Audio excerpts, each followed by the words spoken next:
Hello everyone, this is Joe Cisco again. I've created this short screencast to walk you through a document that's a really key question about educators assessing documents. So you can look on the left there, what is the purpose of this work? And there's sort of three choices there. These three choices will help you determine whether you should be providing feedback, providing a grade, and or both.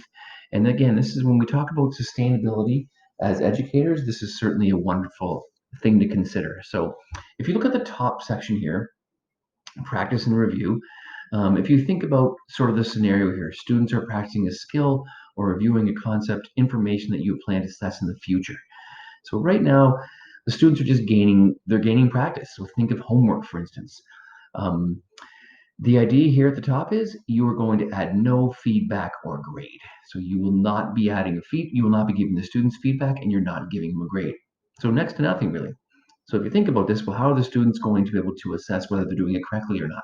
They're doing homework or they're doing practice review in a class. They still need to see if they're doing it correctly, but you as the teacher don't need to take that time. So a couple of options are you can give students time to self-assess using an exemplar or rubric or a grading key. So, give them the answers after a test or a quiz. Um, Pair students up, have them assess each other's work. That'd be great feedback there. Um, and then all of a sudden, again, the students are doing homework with a purpose. That the idea is they're not getting graded and they're not just doing it to check off a box. So let's move down now. We're working towards a product. So in this situation, the students are completing work towards a product. Finish a paragraph or an essay, write a draft or a formal lab report. So the students are actually doing something. And again, the idea here is that there's time in class to provide students with feedback so they can make improvements to before the final product is submitted for a grade. So the big idea here is this is sort of a formative piece. So the idea here is that you would provide some feedback, but not a grade. So what's brilliant about this is that the students would be again, seeing this as formative, the feedback would become really important all of a sudden because that's all they're getting. The focus would not be on the grade because they're not getting a grade. And then the final piece is when the assessment or the finished product is done. So if the students are demonstrating their skills, you have a quiz, a test, an essay, an actual lab report, or a speech.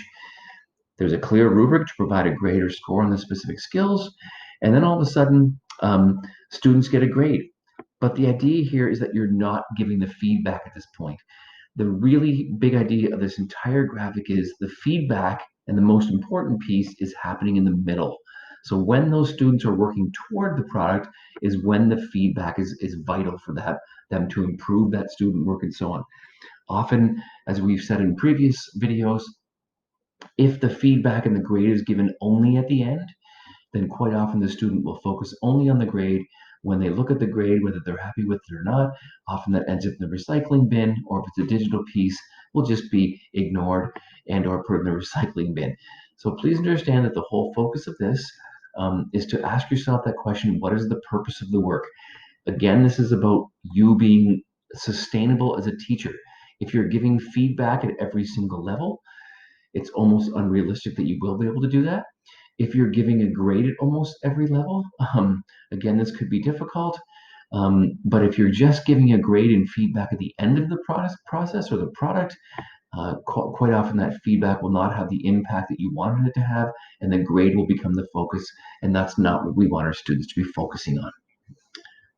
Okay, thank you.